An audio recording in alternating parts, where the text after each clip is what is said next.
तो आज की वीडियो में हम चैप्टर नंबर 2 के इंट्रोडक्शन एंड फर्स्ट एक्सरसाइज करेंगे। ठीक है। देखो, इंट्रोडक्शन समझकर या फर्स्ट एक्सरसाइज बहुत ज़्यादा सिंपल है सेकंड चैप्टर का, ये सोच के इसको स्किप मत करना, क्योंकि इसमें सारे में जो बेसिक फंडामेंट्स होते हैं जो कि हमें समझना चाहिए किसी भी पॉलिनोमियल या फिर अलजेब्रिक एक्सप्रेशन रिलेटेड क्वेश्चन करने से पहले, वो समझाने वाला हूँ इसमें। ठीक है।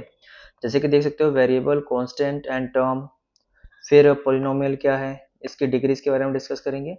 और मोस्ट इम्पोर्टेंट जो एनसीईआरटी बुक का चैप्टर की बिगिनिंग का जो इंट्रोडक्शन पेज होता है, हर कोई इसको इग्नोर करता है, तो इसको भी हम पढ़ेंगे। क्योंकि देखो, इसी में सारी चीज़ें लिखी होती है। जैसे कि ये वाला पार्ट में अगर बोलूँ, ए greater than zero, a smaller than zero वाला केस अगर पेपर में आ जाए और बच्चे ने सही से इंट्रोडक्शन नहीं पढ़ा हुआ है, तो इसको स्किप कर देगा या तो नहीं कर पाएगा। इसीलिए इंट्रोडक्शन स्किप मत करना, बहुत अच्छे से इसको मैं कराने वाला हूँ। ठीक। अब देखो, सबसे पहले अगर मैं बात करूं तो पॉलिनोमियल की फाउंडेशन क्या है। फाउंडेशन का मतलब है कि आपने एक्स वाई जो पढ़ना चालू करा था, जिसमें हम यूज़ करते हैं किसी भी सिचुएशन को रिप्रेजेंट करने के लिए, किस चैप्टर के नेम से पढ़ना स्टार्ट करा था। सिंपल सी बात है, एल्जेब्रिक एक्सप्रेशन। सबसे पहले आपने एल्जेब्रा यानी एल्जेब्रिक नाम से चैप्टर जो था उसको पढ़ा था। ठीक है, एल्जेब्रिक एक्सप्रेशन। ठीक है। अब याद रखना, इसी का ही एक पार्ट होता है हमारा ये जो हम पढ़ने वाले हैं, क्या, पॉलिनोमियल। ठीक है। याद रखना, बहुत से बच्चों को ये मतलब समझाया जाता है या उनको यही ध्यान रखता है रहता है कि पॉलिनोमियल और एल्जेब्रिक एक्सप्रेशन बराबर है। एक्चुअल में ये दोनों बराबर नहीं होते हैं, इनमें एक डिफरेंस होता है। वो अभी डेफिनेशन जब पॉलिनोमियल की बताऊंगा तो उसमें क्लियर कर दूंगा। ठीक है। एक तरह से आप ये समझ सकते हो कि अगर पॉलिनोमियल ये है, ठीक है, तो ये हमारा पॉलिनोमियल हो गया, और जो एल्जेब्रिक एक्सप्रेशन है उसी के अंदर ही आता है। ठीक है, एल्जेब्रिक एक्सप्रेशन का एक पार्ट है पॉलिनोमियल। ये बात ध्यान रख लेना, इसके बारे में अभी जो डेफिनेशन समझाऊंगा उसमें क्लियर कर दूंगा ये। ठीक है। अब देखो, आगे अगर हम बढ़े तो यहाँ पर सबसे पहले हम समझते हैं वेरिएबल, कांस्टेंट और टर्म क्या है। देखो, जब आपने अलजेब्रा पढ़ा हुआ है, पढ़ा मतलब बेसिक भी पढ़े हैं, तो आपने उसमें देखा होगा हम इस टाइप की इक्वेशन लिखते हैं उसमें। ठीक है, इक्वेशन कह लो या अभी के लिए उसको पॉलिनोमियल बोलो। जब तक किसी भी एक्सप्रेशन में इक्वल नहीं लग जाता उसको इक्वेशन नहीं कह सकते, इसलिए अभी के लिए पॉलिनोमियल बोलो या फिर उसको एल्जेब्रिक एक्सप्रेशन कहो। मान लो हम यहाँ पे पिक कर रहे हैं 5x² प्लस 4x माइनस 3, ये पिक कर लिया। ठीक है। तो ये ध्यान से अगर देखोगे तो इसमें कुछ नंबर्स का भी यूज़ है। ठीक है। यहाँ पर हमारा 5, 4, ठीक है, कुछ ऐसे नंबर्स का यूज है जो कि किसी ना किसी सिंबल के साथ लिखे हुए हैं, यानी एक्स के साथ लिखे हुए हैं। और कुछ ऐसे नंबर है, यानी एक यहाँ पे ऐसा नंबर है जो रैंडम है, बिल्कुल अकेला है। ठीक है। और यहाँ पर एक्स वाई यानी ये अल्फ़ाबेटिकल सिंबल्स यूज हो रहे हैं। ठीक है। तो ये जो अल्फ़ाबेटिकल सिंबल्स यूज हो रहे हैं ना, इनको बोला जाता है वेरिएबल। ठीक है। और वेरिएबल के साथ जो नंबर मल्टीप्लाई में होता है इसको बोला जाता है कोफिशिएंट। अभी समझाऊंगा डिटेल में। और जो ये खाली नंबर लिखा होता है, यानी ये इंडिपेंडेंट है, इसके साथ कोई वेरिएबल मल्टीप्लाई में नहीं है, ये जो 3 है, इसको बोलते हैं हम कांस्टेंट। ठीक है। अभी इसके बारे में डिटेल में समझते हैं। देखो, तो जैसे कि हमने देखा यहाँ पर ये x जो है इसको मैंने वेरिएबल की तरह ट्रीट करा है। ठीक है। तो वेरिएबल है क्या, सिंपल है, याद रखने ना, वेरिएबल एक सिंबल होता है। जनरली अभी हम वेरिएबल के नाम पे एक्स वाई जेड वगैरह ये पढ़ते हैं, यानी अल्फ़ाबेटिकल वैल्यूज पढ़ते हैं। बट सिंबल कहने का मतलब ये है कि यहाँ पे कुछ भी यूज हो सकता है, कोई सा भी सिंबल हमारे यहाँ पे यूज हो सकते हैं, किसी भी डिफरेंट न्यूमेरिकल वैल्यूज, यानी अननोन कह सकते हो, सीधा सीधा अननोन नंबर के लिए हम सीधा कोई सा भी सिंबल यूज कर सकते हैं, उसको वेरिएबल कहा जाता है। अब देखो, अगर डेफिनेशन एक बार रीड करके समझाओ तो वेरिएबल जो है एक सिंबल है। यूजुअली अभी हम x y z a b c m n वगैरह यूज करते हैं, that can be taken on the different numerical values. यानी एक ऐसा सिंबल है जो कि डिफरेंट न्यूमेरिकल वैल्यूज के प्लेस पे यूज करा जा सकता है। And it is the unknown in your problem, मतलब जो भी हमें प्रॉब्लम मिलेगी उसमें अननोन होगा। अभी के लिए तो हमारे लिए ये एक्स अननोन है, जब सॉल्व करेंगे तब जाके वैल्यू पता चलेगी ना। और एक चीज ध्यान रखना, बेसिक तो थोड़ा पता भी होगा, ये वाला जो x दिख रहा है, अगर इसकी मैं वैल्यू निकालना चाहूँ तो दो वैल्यूज आने के चांस है ना। उसी तरीके से मान लो कहीं पर ये एक्स स्क्वायर की जगह x की पावर 3 लिखा हुआ है, तो वहां पर x की कितनी, 3 डिफरेंट वैल्यूज आने का चांस होगा, है ना। तो इसीलिए कहा जा रहा है कि ये जो सिंबल्स यूज होते हैं ना, ये डिफरेंट न्यूमेरिकल वैल्यूज, यानी जहां पर हमारे डिफरेंट न्यूमेरिकल वैल्यूज के आने के चांसेस होते हैं, वहां पर ये यूज होते हैं। ठीक है। तो x के यहाँ पर दो अलग अलग वैल्यूज आने के चांस है, इसलिए हमने यहाँ पर x यूज करा हुआ है। उसी तरीके से अगर क्यूब होगा तो यहाँ पे यानी जो भी वेरिएबल यूज हो रहा है वहाँ पर 3 डिफरेंट उसकी वैल्यूज आने के चांसेस है, इसलिए हमने वहाँ पर वो सिंबल यूज करा हुआ है, और उन्हीं सबको हम यहाँ पे वेरिएबल कहते हैं। ठीक है, अब आगे अगर हम चले तो अगला आता है कांस्टेंट।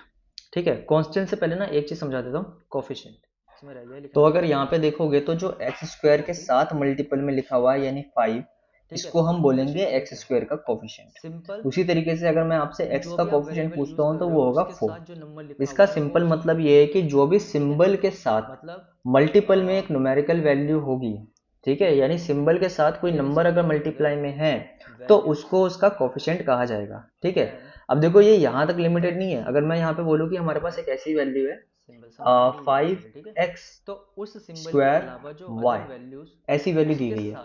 अब मैं आपसे पूछूं कि y का कोफिशिएंट क्या है, तो y का कोफिशिएंट जो है ना, आप बताओगे मुझे एक्स स्क्वायर, यानी सिंपल जिस भी वैल्यू का कोफिशिएंट पूछा जा रहा है उस टर्म में उस वैल्यू को हटाकर जो बाकी बचे हुए वैल्यूज हैं उनको उसका कोफिशिएंट कहा जाएगा। अगर मैं इसी तरीके से आपसे एक्स स्क्वायर का कोफिशिएंट पूछ लूं, ठीक है, तो एक्स स्क्वायर का कोफिशिएंट क्या बताओगे आप मुझे, 5y। ठीक है, उसी तरीके से अगर खाली मैं x का कोफिशिएंट पूछूंगा तो आप मुझे बोलोगे 5xy, यानी x को छोड़ के। तो सिंपल है, कोफिशिएंट यानी जिस भी वैल्यू को मतलब जिस भी वैल्यू के कोफिशिएंट पूछे जा रहे हैं उसको हटा के उस टर्म में जो बचे हुए उसके साथ मल्टीपल में लिखी हुई वैल्यूज है उनको उसका कोफिशिएंट कहा जाता है। ठीक है, अब आगे बढ़े तो अगला आता है हमारा कांस्टेंट। सिंपल है, कांस्टेंट का मतलब है सिंबल या number that has a fix value.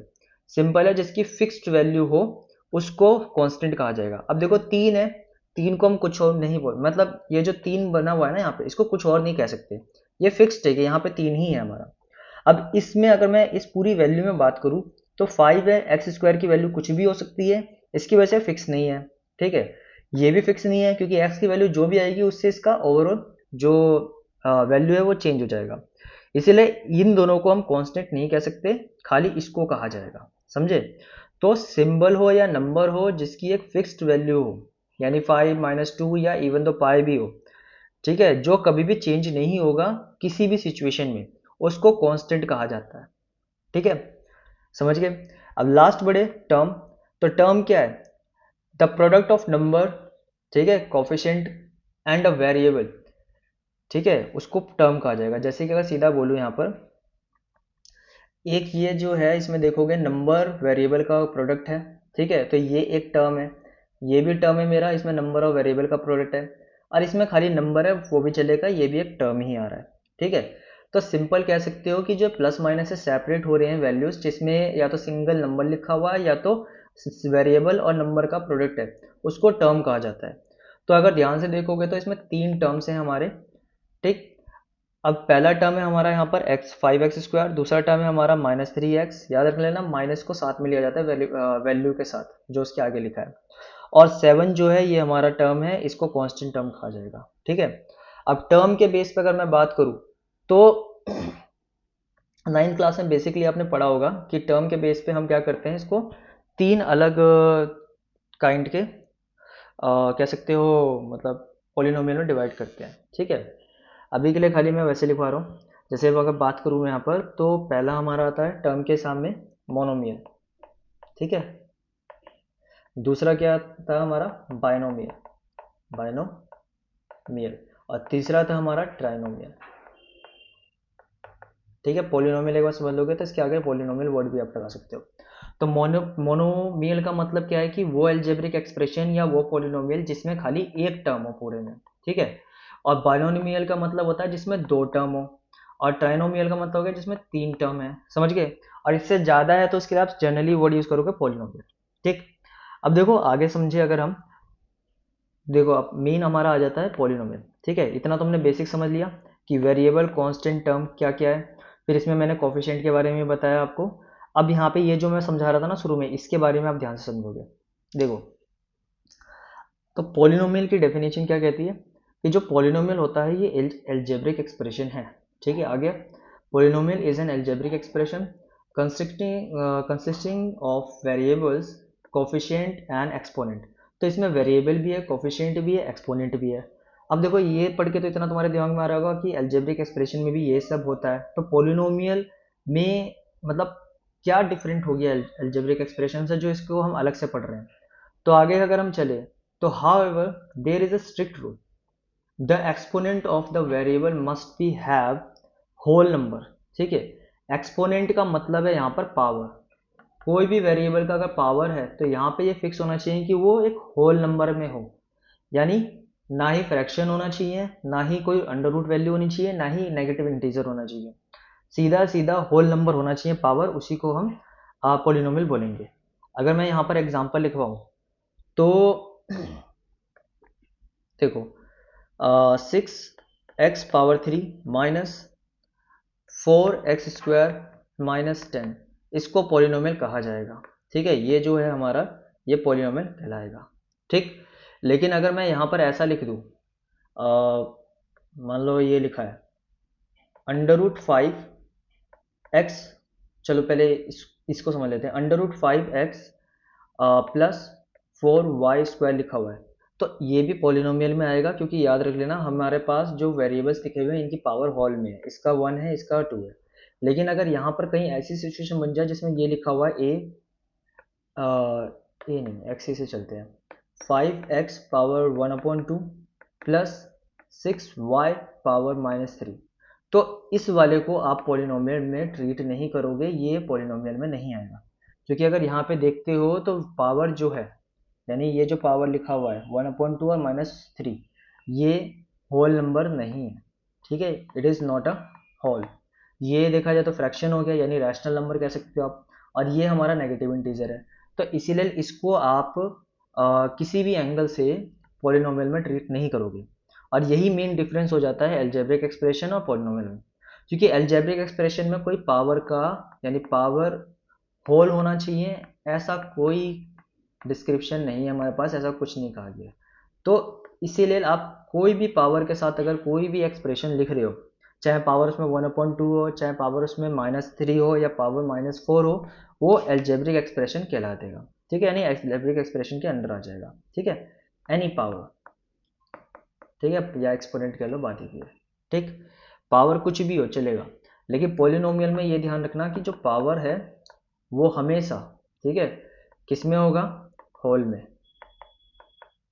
इसीलिए ये सब हो गया, क्योंकि देखो अलजेब्रिक एक्सप्रेशन के अंदर दोनों सिचुएशंस आ सकती है, कोई भी पावर हो और होल में भी हो सकता है, इसलिए ये कह सकते हो मेजर हो गया।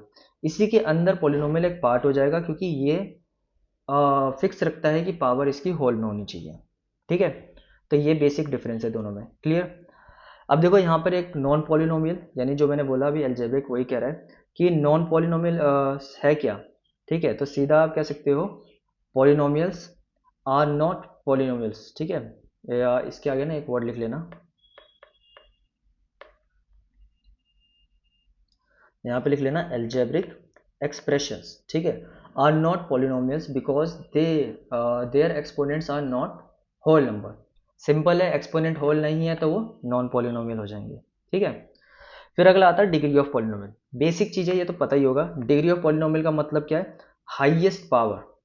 ठीक है, highest power of the variable in the polynomial. तो पॉलिनोमियल में हाईएस्ट पावर जो है वो उसकी डिग्री कहलाएगी। ठीक है, अब पॉलिनोमियल का क्राइटेरिया हमने समझ लिया कि पावर क्या होना चाहिए, होल में होना चाहिए। तो सबसे maximum whole number as a power जो पॉलिनोमियल में है वो उसका डिग्री होगा। ठीक है, and this is the ID card of the expression. एक तरह से आईडी कार्ड है, क्योंकि it tells you almost everything about the its behaviour. ये हमें सारे उसके बिहेवियर के बारे में बता देता है। ऐसा क्यों है, क्योंकि यहाँ पे अगर आप ध्यान से देखोगे तो अगर ये जनरल फॉर्म एक लो, इसका एग्जांपल देखो आप, 3x प्लस क्या है यहाँ पर, 3x+5 लिखा हुआ है, तो इसकी जो हाईएस्ट पावर यानी डिग्री है 1 आ रही है। ठीक है, अब डिग्री 1 आने का मतलब है इसका एक ही सॉल्यूशन निकलेगा x का, इसलिए इसको बोला जाएगा लीनियर, यानी इसका ग्राफ बनेगा तो एक सीधी लाइन बनेगी खाली उस पर। ठीक है, फिर अगला आता है ये वाला, जिसमें देखोगे डिग्री है क्या है, 2 है, यानी हाईएस्ट पावर 2 चल रहा है, तो इसको बोला जाता है क्वाड्रेटिक पॉलिनोमियल। ठीक है, यानी इसका मैक्स से मैक्स हमें 2x की वेरिएबल्स मिल सकती है, मतलब 2x की वैल्यूज मिल सकती है। फिर अगला आता है क्यूबिक, यानी जिसमें हाईएस्ट डिग्री क्या होता है, 3। ये इसकी स्टैंडर्ड फॉर्म है और ये इसका एग्जाम्पल हो गया, ठीक है। यानी इसका मैक्स से मैक्स हमें एक्स की 3 डिफरेंट वैल्यूज मिलेंगी। और लास्ट आता है कांस्टेंट, जिसको आप बुक में पढ़ोगे तो जीरो पॉलिनोमियल कहा जाता है, ठीक है, जीरो पॉलिनोमियल, ठीक है, जिसमें कहा जाए तो कोई वेरिएबल होता ही नहीं है, इसलिए इसकी जो डिग्री है वो जीरो मानी जाती है। क्लियर? तो ये हो गया हमारा बेसिक इसका। अब आगे बढ़े, बुक पे थोड़ा आते हैं, बुक के बारे में समझते हैं। तो देखो, लीनियर पॉलिनोमियल क्या है ये हम डिस्कस कर चुके हैं, क्वाड्रेटिक पॉलिनोमियल क्या है हम डिस्कस कर चुके हैं, ठीक है। आगे अगर हम चलते हैं तो एक आता है वैल्यू ऑफ पॉलिनोमियल और एक होता है हमारा इससे जीरोस ऑफ पॉलिनोमियल। इन दोनों में फ़र्क समझना जरूरी है, ठीक है। अब इसको समझाने के लिए ना मैं ग्राफ बनाने वाला हूँ, तो इसको ध्यान से समझना एक बार। यहाँ पे मान लो मैंने ग्राफ ड्रॉ कर लिया,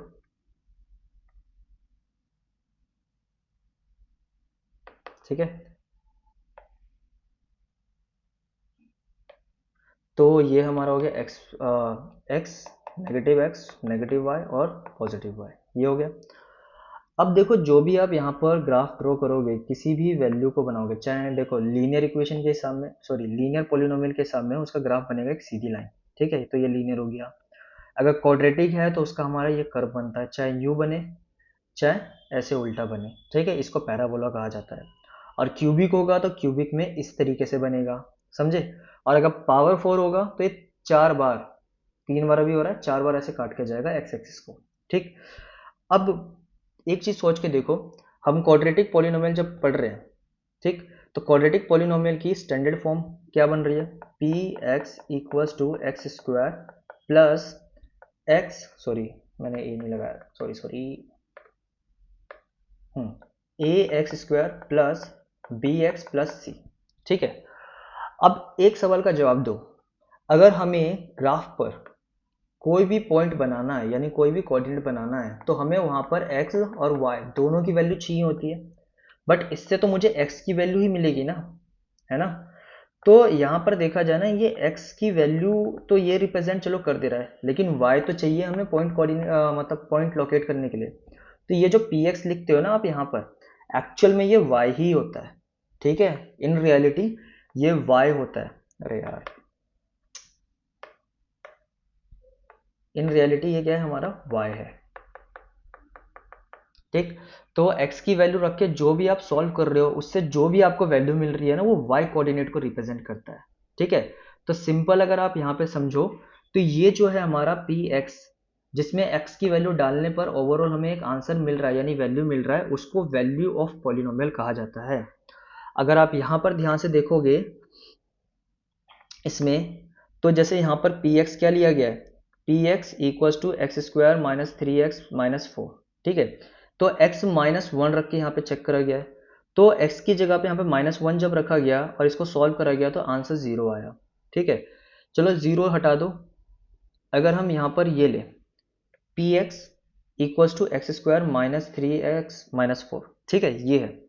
इसमें अभी x की वैल्यू इन्होंने क्या रखी है, 2। अब x की वैल्यू अगर ये 2 रख रहे हैं और इसको अगर सॉल्व कर रहे हैं, तो यहाँ पर पी एक्स की जगह पर 2 रखने पे हमें वैल्यू क्या मिल रही है, -6 मिल रही है, ठीक है। यहाँ पर अगर मैं इसको समझाऊं, तो पी एक्स इक्वल्स टू हमारे पास X square minus 3x minus 4 था, क्वाड्रेटिक पॉलिनोमियल था, ठीक है। तो क्वेश्चन ने बोला कि x की जगह पे ना 2 रख के सॉल्व करो आप, तो x की जगह पे अगर मैं 2 रखता हूँ तो x 2 square 3 into 2 minus 4, x को सीधा सीधा यहाँ पर इसके बिहाफ पर हम क्या करेंगे, 2 से रिप्लेस कर देंगे। अब 2 से जैसे ही रिप्लेस्ड होगा, यहाँ पर हमें क्या मिल जाएगा, 4 माइनस 6 माइनस 4, ये खत्म, आंसर क्या आएगा, -6 आएगा। तो अगर मैं देखूँ तो x मैंने क्या रखा, 2, तो x का कोऑर्डिनेट यहाँ से क्या मिल रहा है, 2, और px की फाइनल वैल्यू मेरे पे क्या मिली, -6, तो -6 ये कोऑर्डिनेट बन गया। यानी इसका जो कोऑर्डिनेट लोकेट होगा ग्राफ पर वो 2 -6, तो 2 -6 अगर देखें तो हम फोर्थ कोऑर्डिनेट में आता है, यहाँ कहीं लोकेट होगा ये, है ना, 2 -6, ठीक है। ऐसे ही अगर ये क्वाड्रेटिक के मैं और निकालता हूँ, तो ऐसे यहाँ पर, फिर यहाँ पर, यहाँ पर, यहाँ पर, यहाँ पर, यहाँ पर, ऐसे मुझे वैल्यूज मिलेंगी, और इनको कनेक्ट करने पे मेरा बनेगा क्या, एक पॉलिनोमियल, मतलब एक पैराबोला, ठीक है, जो कि क्वाड्रेटिक पॉलिनोमियल्स की ग्राफिकल रिप्रेजेंटेशन है। अब यहाँ पे बात करते हैं कि जीरोस क्या होते हैं।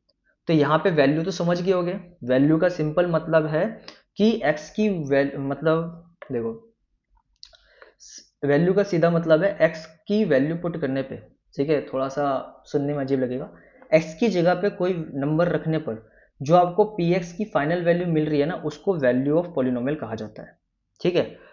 अब जीरोस क्या है, जो कि बेसिकली सबसे इंपॉर्टेंट चीज है। देखो x की वो वैल्यू जो पुट करने पर, ठीक है, x की वो वैल्यूज जो पुट करने पे पॉलिनोमियल की ओवरऑल वैल्यू जीरो के बराबर आ जाए, उसको कहा जाएगा, ठीक है। अब जैसे यहाँ पर इन वैल्यू लिया हुआ था, अब मान लो मैं यहाँ पर यही जो पी एक्स चल रहा था अपना, p x equals to x square minus 3x minus 4 है, ठीक है। यहाँ पर जैसे क्वेश्चन ने बोला है हम x की जगह पे -1 रख रहे हैं, तो यहाँ पे -1 आएगा, स्क्वायर हो जाएगा 3 इंटू -1 -4, तो -1 का 1 हो जाएगा, इधर +3 आएगा, इधर -4 आएगा, तो ओवरऑल इसका आंसर क्या आ रहा है, 0, ठीक है। तो यहाँ पर हमारे पास वैल्यू क्या मिल गई, 0। अब जैसी वैल्यू अगर 0 आ रही है, ठीक है, तो इसका मतलब इसका कोऑर्डिनेट क्या बन रहा है, कोऑर्डिनेट अगर इसका लिखोगे आप यहाँ पर तो क्या बनेगा, x का क्या रखा हमने यहाँ पर -1, और px मैंने बताया ये y कोऑर्डिनेट मतलब कोऑर्डिनेट के y वैल्यू को रिप्रेजेंट करता है, यानी वो क्या आया, 0। तो यहाँ पर देखोगे तो ये तो हो गया हमारा क्या, वैल्यू ऑफ पॉलिनोमियल, ठीक है, वैल्यू ऑफ पॉलिनोमियल px ये हो गया। बट जब हमने x रखा तो वैल्यू ऑफ पॉलिनोमियल 0 आया, तो इसीलिए ये जो x की वैल्यू है ना इस सिचुएशन में, इसको जीरो ऑफ पॉलिनोमियल कहा जाएगा, समझ गए, जीरो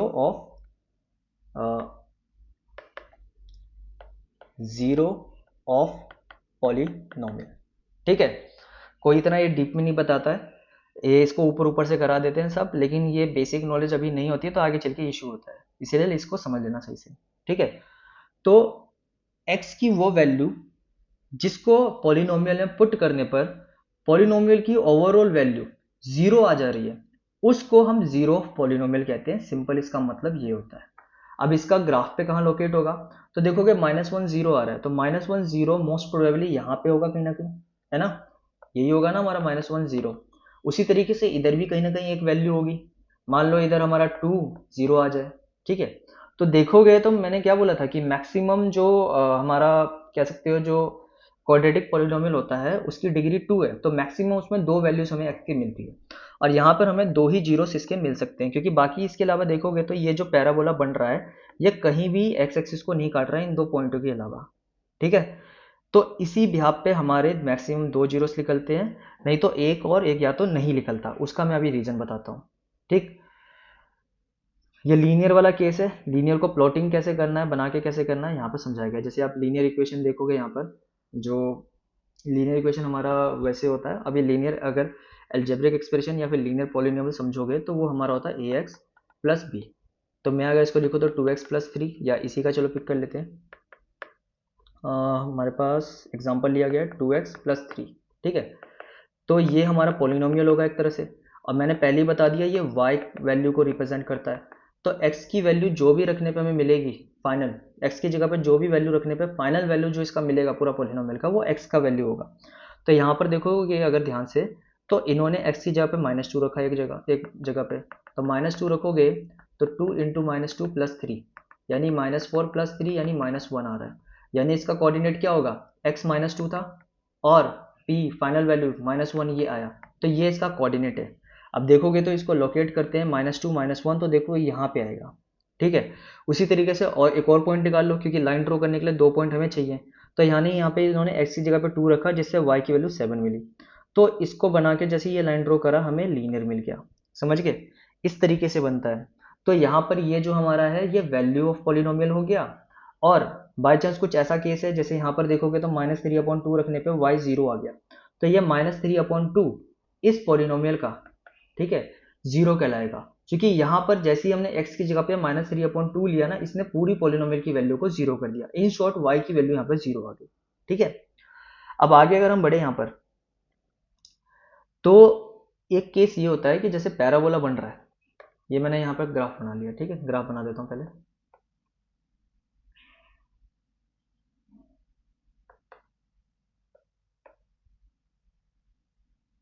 ठीक है, x negative y negative y, ठीक है।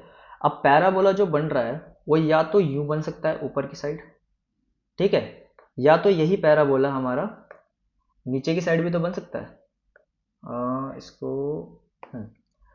इस तरीके से भी तो बन सकता है ना। तो अब तो पैराबोला ऊपर की तरफ मुंह खोलते हुए कब बनेगा और नीचे की तरफ मुंह खोलते हुए कब बनेगा, ये कैसे डिसाइड होगा। तो देखो स्टैंडर्ड फॉर्म जो होता है क्वाड्रेटिक पॉलिनोमियल का, हमने क्या पढ़ा है, P X equal to A X square minus B X plus C. जब हमारा ये ए वाली जो वैल्यू है ये अगर नेगेटिव आ रहा है, ठीक है, नेगेटिव का सेंस का मतलब क्या है कि ये जीरो से जब छोटा आ रहा है, तो ध्यान, अरे यार छोटा, चलो छोटा ही मैं बता रहा हूँ। तो इसमें ध्यान रखना, इसमें ये वाला पॉलिनोमियल आएगा, मतलब ये वाला हमारा पैराबोला बनेगा जिसमें मुंह इसका नीचे की तरफ खुलेगा। ए नेगेटिव, तो नेगेटिव पोर्शन में खुलेगा क्योंकि देखोगे तो यहाँ से आगे बढ़ता जाएगा, ठीक है। और ए अगर पॉजिटिव है यानी ग्रेटर देन जीरो है। अब ग्रेटर देन जीरो का मतलब है ए हमारा पॉजिटिव की तरफ चलेगा, तो यहाँ पर ऊपर की तरफ ये बनेगा इसका पैराबोला, ये याद रखना। ए जब भी जीरो से छोटा होगा तो पैराबोला का मुंह नीचे की साइड खुलता है, जिसमें हमारे पास पॉजिटिव वैल्यूज कम होती हैं लेकिन नेगेटिव वैल्यूज ज़्यादा मिलेंगी। और जब ए की वैल्यू जीरो से बड़ी है, ठीक है, तो पैराबोला का जो मुंह खुलेगा ऊपर की साइड खुलेगा और पॉजिटिव वैल्यूज हमारे पास इन्फिनाइट्स मिल जाएंगी लेकिन नेगेटिव वाली थोड़ी कम होगी, ठीक है, समझ गए। अब एक क्वेश्चन आ रहा होगा कि ए जीरो के बराबर भी तो हो सकता है।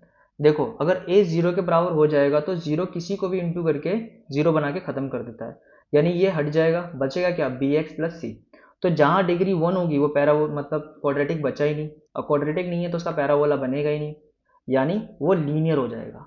ये बात ध्यान रखना, ठीक है, इतना समझ गए। तो अब देखो तीन सिचुएशन की बात करते हैं, क्योंकि जैसे ही आपने क्वाड्रेटिक पॉलिनोमियल का फैक्टराइजेशन करा आपको तीन अलग तरह की वैल्यूज मिल सकती हैं, ठीक है। पहला केस ये हो सकता है कि जिसमें आपको दो अलग अलग वैल्यूज मिले एक्स की, नॉर्मल है। एक ऐसा केस हो सकता है जिसमें दो वैल्यूज तो आपको एक्स की मिले लेकिन दोनों ही सेम मिल गए एग्जैक्ट। और तीसरा केस हो सकता है जिसमें सॉल्व भी ना हो, ठीक है, तीनों बताऊंगा, देखो।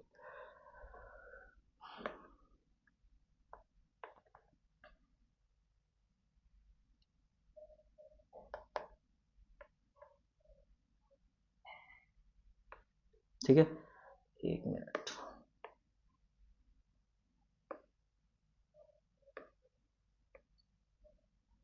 दो तो यहाँ पे हो गए अपने, ठीक है।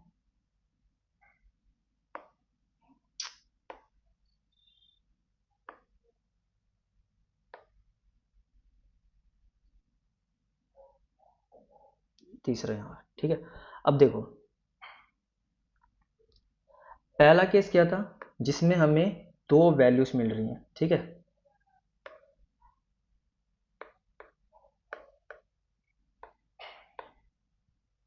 ये वाला कुछ अजीब ही बन गया, ठीक है। अब दो अलग वैल्यूज मिलने का मतलब क्या है कि ये जो हमारा पैराबोला बन रहा है ये दो पॉइंट पे काट रहा है, ठीक। यहाँ पर x की कोई ना कोई वैल्यू होगी, x1 मान लो, और y जीरो होगा। यहाँ पे भी x की कोई ना कोई वैल्यू होगी और y जीरो होगा, ठीक है। तो इसका मतलब यहाँ पर क्वाड्रेटिक पॉलिनोमियल के हमारे एग्जैक्ट दो जीरोस मिलेंगे, ठीक है। तो यहाँ पे कह सकते हो ये क्वाड्रेटिक पॉलिनोमियल को ही रिप्रेजेंट कर रहा है, P x equals to A X square plus B X plus C. लेकिन अगर मैं यहाँ पे बात करूँ नंबर ऑफ जीरोस की, ठीक है, तो यहाँ पे दो मिलेंगे एग्जैक्ट, क्योंकि दो पॉइंट पे काट रहा है, इसलिए मुझे x की दो ऐसे डिफरेंट वैल्यूज मिलेंगी जो कि इस पॉलिनोमियल में पुट करते ही ये पॉलिनोमियल की इंटायर वैल्यू जीरो कर देगा, यानी y की वैल्यू क्या आएगी, जीरो आ जाएगी, ठीक है। फिर दूसरा सिचुएशन ये होता है जिसमें नंबर ऑफ जीरोस हमारे एग्जैक्ट वन होते हैं, ठीक है, यानी नंबर ऑफ जीरोस जो होते हैं पॉलिनोमियल यानी पी एक्स के, वो वन होता है। वन होने का कारण क्या है, क्योंकि देखो डिग्री टू है तो दो वैल्यूज आनी चाहिए, लेकिन एक क्यों आ रहा है, क्योंकि इसका जो पैराबोला होगा ना वो ऊपर ही ऊपर खाली एक्स एक्सिस को यूं टच करके निकल जाएगा, ठीक है। इस पॉइंट पे खाली टच करके निकल गया, तो एक ही तो पॉइंट मिला हमें जहां पर एक्स की एक डिफरेंट वैल्यू होगी और वाई जीरो होगा, मतलब डिफरेंट नहीं, मतलब एक्स की एक ही वैल्यू होगी और वाई जीरो हो जाएगा, समझे। तो इसलिए यहाँ पर आप अगर निकालोगे यानी इस क्वाड्रेटिक पॉलिनोमियल को सॉल्व करोगे तो आपको दो डिफरेंट वैल्यूज तो इस केस में मिलेंगी लेकिन दोनों ही सेम होंगी, समझ गए। तो इसका मतलब है कि ये जो पैराबोला बन रहा है ये खाली इस एक्स एक्सिस के इस पॉइंट पे टच करके चले जाएगा, इसीलिए हमें एक ही वैल्यू मिली, ठीक है। अब ये दोनों रेड वाले जो केस थे ये तो मेरा कब था, रेड वाला जो यहाँ पे केस बना है ये कब बनेगा, जब हमारा a ग्रेटर देन 0 होगा, ठीक है। और अगर हम बात करते हैं यहाँ पर ब्लू वाले केस की, यानी जब पैराबोला नीचे की साइड खुल रहा है ऐसे, तो ये केस कब बनेगा, जब हमारा a लेसर देन 0 होगा, ठीक है। उसी तरीके से यहाँ पे भी अगर मैं बनाऊं दूसरे वाले केस में, इधर तो u बनेगा, इधर आया और यहाँ पर टच करके जाएगा नीचे साइड से, तो यहाँ पर ये वाला जो सिचुएशन होगा ये रिप्रेजेंट करेगा क्या, कि a भी हमारा लेसर देन 0 है, बट ये एक ही पॉइंट पर टच करके जा रहा है, ठीक है। अब आगे अगर हम बढ़े यहाँ पर, तो लास्ट केस आता है जिसमें हमारा क्वाड्रेटिक पॉलिनोमियल सॉल्व ही नहीं हो पाता है, यानी हमारे पास px है, px equals to ax square plus bx plus C, ठीक है। ये पूरी तरीके से ठीक चल रहा है, लेकिन इसको सॉल्व करने जा रहे हो ना अभी भी नॉर्मल तरीके से, तो सॉल्व ही नहीं हो रहा है, ठीक। या तो सॉल्व नहीं हो रहा है, या तो हमारा आंसर ही नहीं निकल रहा है। ऐसा क्यों हो रहा है, क्योंकि इसका जो पैराबोला होगा, ठीक है, ये पैराबोला ऊपर से ही मुड़ जाएगा, यानी कहीं एक्स एक्सिस पर टच ही नहीं करेगा।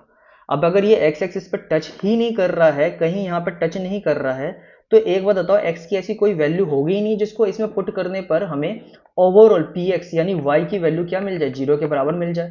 तो ऐसा कोई कोऑर्डिनेट तो मिलेगा ही नहीं, इसीलिए इसमें जो नंबर ऑफ जीरोस होंगे, याद रख लेना, इस केस में नंबर ऑफ जो जीरोस होते हैं वो हमारे 0 होते हैं, यानी इसमें हमें कोई x की वैल्यू ऐसी मिलेगी ही नहीं जिससे ये वैल्यू जो है, यानी वैल्यू ऑफ पॉलिनोमियल है, वो 0 के बराबर हो जाए, ठीक है। तो ये हमारा इसका एक बेसिक हो गया, क्लियर। पॉजिटिव हमारा ऊपर बन रहा है, यानी a जब ग्रेटर देन 0 है, नेगेटिव यानी a जब लेसर देन 0 होगा तो कहाँ बनेगा, नीचे यहाँ पर, ठीक है। इतना तो बेसिक आप याद, आप समझ ही गए हो गया, a लेसर देन 0, और यहाँ पर अगर हम बढ़े तो a ग्रेटर देन 0, क्लियर। तो ये इसका एक बेसिक था, ठीक। तो अब इसके हिसाब में एक्सरसाइज 1 खत्म कर देते हैं, 1 मिनट का काम है, खत्म हो जाएगा, ठीक है। देखो इसमें कह रहा है y इक्वल्स टू, देखो y equals to p x है, ठीक है, यानी पी एक्स की वैल्यू ही y को रिप्रेजेंट कर रहा है, ठीक। तो सपोज कर लो हमारे पास जो भी पोलिनोमियल लिखे हुए हैं पी एक्स लिखा हुआ है, और इधर उनके क्या है इक्वेशन, मतलब एक्सप्रेशंस लिखे हुए हैं। तो कह रहा है आप कि इन ग्राफ्स को देखकर, जितने भी ये ग्राफ दिए गए इनको देखकर समझकर ये बताओ कि हमारे कितने नंबर ऑफ जीरोस बनेंगे। तो देखो जो पहला केस है इसमें क्या, अब ये कह रहा है ना पी एक्स जो है वाई को रिप्रेजेंट कर रहा है, यानी हमारा हमें एक्स की वो वैल्यूज ढूंढनी है जिस पर ग्राफ एक्स एक्सिस पे जाके काट दे, यानी वाई 0 आ जाए। तो इस केस में वाई कहीं 0 आएगा नहीं ना, तो इसके नंबर ऑफ जीरो 0 ही रहेंगे। इसमें देखोगे इस पॉइंट पे काट के जा रहा है, यानी यहाँ पे कोई ना कोई एक ऐसी वैल्यू होगी जिसमें x की वैल्यू होगी और y 0 होगा, तो इसका एक 0 आ रहा है हमारा, ठीक है। क्योंकि px यहाँ पर y को रिप्रेजेंट कर रहा है, और px 0 करने का मतलब है y की वैल्यू 0 करना, ठीक है। x की वो वैल्यू पुट करके जिससे y 0 आ जाए, वो हमारा मतलब, यार छोड़ो, सीधा सीधा ये समझ लो, px की जगह पे ऐसी वैल्यू रखना जिससे हमें ओवरऑल पूरा पोलिनोमियल 0 के बराबर मिले, ठीक है। वो हमारा नंबर ऑफ जीरोस होगा, यानी कितने बार यूज कर सकते हो एक्स, कितने अलग अलग एक्स यूज कर सकते हो।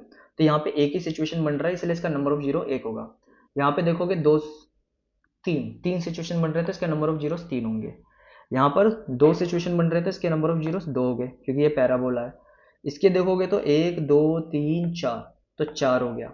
और इसका अगर देखोगे तो 1 2 3, तो इसके नंबर ऑफ जीरोस क्या हो गए, 3 हो गए, ठीक है। लेकिन एक चीज तुम्हें समझाता हूँ, अगर ये y equal to p x लिखा हुआ है तब ये हुआ, अगर बाय चांस पेपर में, अरे बाय चांस मान लो अगर ये पेपर में ऐसा दे देता x equal to p y, तो क्या करते, ठीक है, x equal to p y दे देता तो क्या करते। x equal to p y का मतलब है कि y की वो वैल्यूज जो पुट करने पे ओवरऑल पॉलिनोमियल यानी वैल्यू 0 आ जाए।